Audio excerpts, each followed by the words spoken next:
அன்புக்குரியவர்களே, இந்த நாளிலும் உங்களை சந்திப்பதில் உள்ளபடியே கர்த்தரை துதிக்கிறேன், கர்த்தரை ஸ்தோத்தரிக்கிறேன், தேவாதி தேவனை மகிமைப்படுத்துகிறேன். சுக வாழ்வு துளிர்க்கும் என்ற தலைப்பிலே நாம் தியானித்துக் கொண்டிருக்கிறோம். நம்முடைய சுக வாழ்விலே தேவன் எவ்வளவு கரிசனை உள்ளவர்களாக இருக்கிறார் பாருங்களேன். எத்தனை நல்ல ஆண்டவர் நம்மிடத்திலே நம்முடைய கிரியைகளில் நம்ம மாற்றங்களை தெரிவிக்கும் போது, மாற்றங்களை காண்பிக்கும் போது, நம்ம வாழ்க்கையை கர்த்தர் சுகமாய் அமர்ந்த தண்ணீரண்டையின் அனுபவத்தில் நடத்துகிறதுக்கு கர்த்தர் போதுமானவராக இருக்கிறார். இன்றைக்கு அநேகருடைய இருதயம் கொந்தளித்து கொண்டிருக்கிறது. ஏன் ஏன் ஏன் எப்பொழுது என் சிறுமை மாறும், எப்பொழுது என் நிந்தை நீங்கும், எப்பொழுது என் அவமானங்கள் மாறும் என்ற கேள்விகளோடு இருக்கிறீர்களா? நான் தயவாக சொல்லுகிறேன், உலகம் உங்களை அங்கீகரிக்க வேண்டும் என்றால் கர்த்தர் உங்களை அங்கீகரிக்க வேண்டும். கர்த்தர் உங்களை அங்கீகரிக்க வேண்டும்.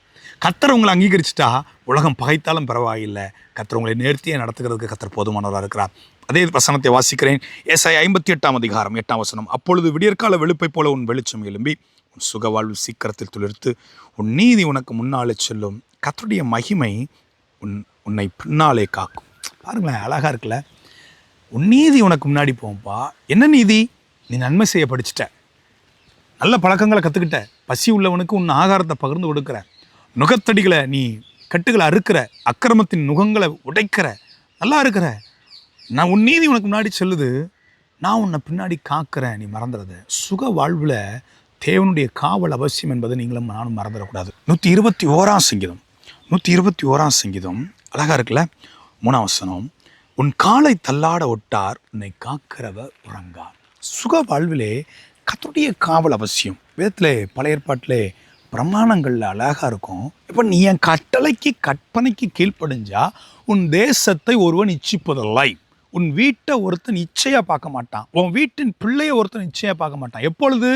நீ எனக்கு பயப்படும் போது, நீ எனக்கு பயமாக இருக்கும்போது, நீ எனக்கு பயந்து கீழ்ப்படியும் போது, நீ எனக்கு பிரியமாக மாறும்போது, உன் பிள்ளையின் வாழ்க்கையிலும் சரி, உன் தேசத்திலும் சரி, உன் வீட்டிலும் சரி, உன்னுடைய எல்லைகளிலும் சரி, நீ பெற்றுக்கொண்ட ஒவ்வொரு ஆசீர்வாதத்திலையும் கர்த்தருடைய காவல் இருக்கும் என்பதாக பிரமாணம். யோபுவின் வாழ்க்கையில் செய்த ஆண்டவர் நமக்கு செய்ய மாட்டாரா? ஆபிரகாமை வேலியடைத்து பாதுகாத்த ஆண்டவர் நம்மளே பாதுகாக்க மாட்டாரா? இன்றைக்கு நம்முடைய எல்லைகள் காக்கப்பட வேண்டும். கர்த்தர் விரும்புகிறபடி காக்கப்பட வேண்டும். எப்படியா?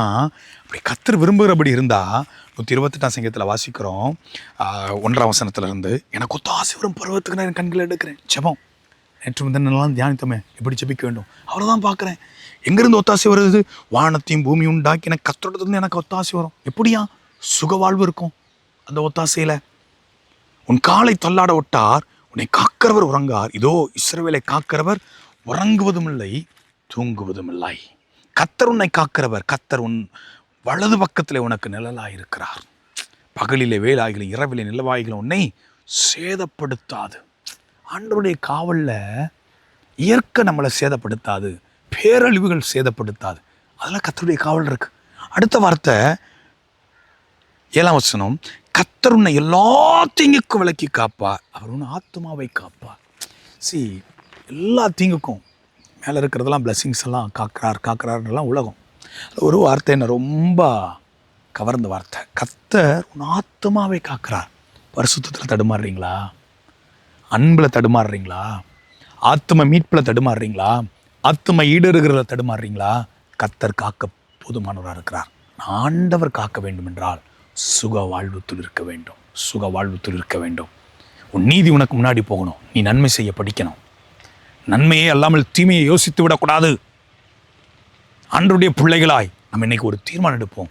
அந்த ஏசாயா 58 நான் வாசிக்கிறேன். அப்பொழுது நீ கூப்பிடுவாய், கர்த்தர் மறு உத்தரவு கொடுப்பாராம்.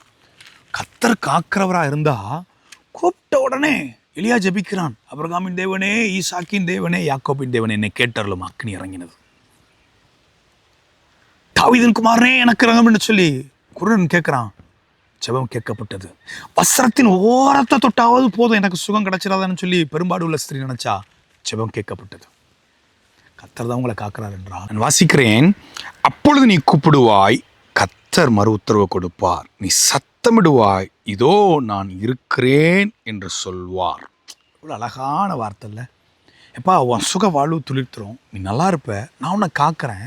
நீ அப்போ கூப்பிடுவ, நான் உனக்கு மறு உத்தரவு கொடுக்குறேன். நான் உனக்கு கூட இருக்கிறேன். நான் இதோ இருக்கிறேன். நீ சத்தமிட்டு கூப்பிடுவ, ஆனால் நான் இருக்கிறேன்னு சொல்லுவேன்னு சொல்கிறாரு. சொல்லிட்டு இன்னொரு ஆலோசனை கொடுக்குறாரு அழகா. நுகத்தடியையும் விரல் நீட்டுதலையும் நிபச்சொல்லையும் நீ உன் நடுவிலிருந்து அகற்றி. மற்றவங்களை குறை கூறுகிற பழக்கம் தேவனுக்கு ஒரு நாளும் உகந்ததல்ல. எங்கேயாவது யோசேப்பு தன்னை குழியில் தள்ளினவங்களை குறை கூறினதாய் வேதத்தில் இருக்குதா?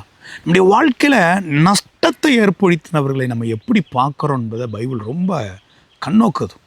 அது யோசேப்பா இருக்கலாம், தாவீதா இருக்கலாம், ரூத்தா இருக்கலாம். யாருடைய வாழ்க்கையிலையும் ரூத்தின் வாழ்க்கை அழிக்கப்பட்டுச்சுங்க. ஏன் என்னை ஏமாத்தினு கேட்கல, தேவனை பார்த்தா. ஒருவேளை மற்றவங்களை குறை கூறுகிற வண்ணமாக இருந்து கொண்டு ஜெபிப்போம் என்றால் அன்று இன்னைக்கு ஆலோசனை, எப்பா நீ சத்தமிட்டு கூப்பிடுவ, அப்படிதானே போட்டிருக்கு. அப்பொழுது நீ கூப்பிடுவாய், கர்த்தர் மறு உத்தரவு கொடுப்பார். நீ சத்தமிடுவாய், இதோ நான் இருக்கிறேன் என்று சொல்வார். ஆனால் என்ன சொல்றாரு? நுகத்தடிகளையும் விரல் நீட்டுதலையும் நிபச்சொல்லையும் நீ உன் நடுவிலிருந்து அகற்று. விரல் நீட்டாதப்பா மற்றவங்களை. நான் அடிக்கடி சொல்லுவேன், டேய் நீ மற்றவங்கள ஒரு விரல் நீட்டுற, உன்னை 3 விரல் பார்க்குது.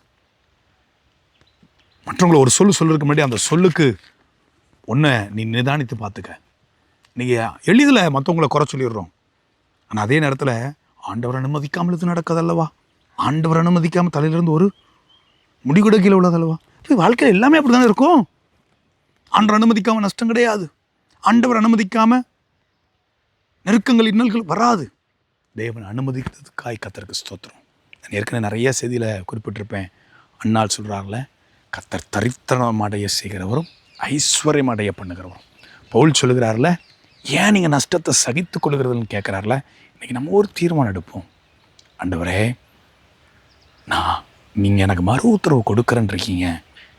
ஆனால் அதே நேரத்தில் ஆலோசனையாக நீங்கள் சொல்கிற இந்த மற்றவங்கள குறை சொல்கிறது, கை நீட்டி பேசுகிறது, மற்றவங்கள கரம் நீட்டுறது, என் வாழ்க்கையில் என்ன நடந்தாலும் மற்றவங்கள, சிலருக்கு உயர்வு வந்தாலும் மற்றவங்கள தான் கை நீட்டுவாங்க. இவங்க தான் எனக்கு உதவி செஞ்சாங்க, அவங்க தான் எனக்கு உதவி செஞ்சாங்க. இல்லைங்க, கர்த்தருடைய தயவு, கர்த்தருடைய தயவு, கர்த்தருடைய தயவுனால் இந்த மனிதனை காணும்படி கர்த்தர் உதவி செய்தார். கர்த்தருடைய தயவுனால் இது நடந்ததுன்னு சொல்லி கர்த்தரை முன்வைங்க. அவர் அல்லவா உங்களை நீ உண்டாக்கினார். அதுக்கு அடுத்த வசனத்தை வாசிக்கும்போது, பசியுள்ள இடத்தில் உன் ஆத்துமாவை சாய்த்து சிறுமைப்பட்ட ஆத்துமாவை திருப்தியாக்கினால் அப்பொழுது இருளில் உன் வெளிச்சம் உதித்து உன் அந்தகாரம் மத்தியானத்தை போல் ஆகும். கர்த்தர் நித்தமும் உன்னை நடத்துவார். முடிக்கிறேன். இந்த அதிகாரத்தை வீட்டில் செஞ்சு வாசிச்சு பாருங்கள். பூமியின் உயர் ஸ்தலங்களை ஏறி வர பண்ணுவாராம், நித்தமும் நடத்துவாராம்.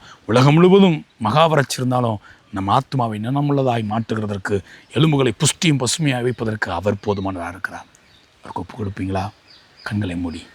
தகப்பனே, நன்றியோடு கூட துதிக்கிறோம். நாங்கள் ஸ்தோத்திரிக்கிறாச்சா. நீரை காக்கிறவர், நீரை காக்கிறவர். உம்முடைய அனுமதி இல்லாமல் எங்களுடைய வாழ்க்கையில் ஒன்றும் நடக்கலை. மற்றவர்களை குறை கூறுகிறத நாங்கள் விட்டுவிட வேண்டாம் ஆண்டவரே. கர்த்தருடைய காவலில் இருக்கிறேன். தேவ நீதி எனக்கு முன்னாடி இருக்கிறது. கர்த்தருடைய காரியங்களுக்குள்ளே என்னை அர்ப்பணித்திருக்கிறேன். நல்லா தான் ஆராதிக்கிறேன், நல்லா தான் ஜெபிக்கிறேன்.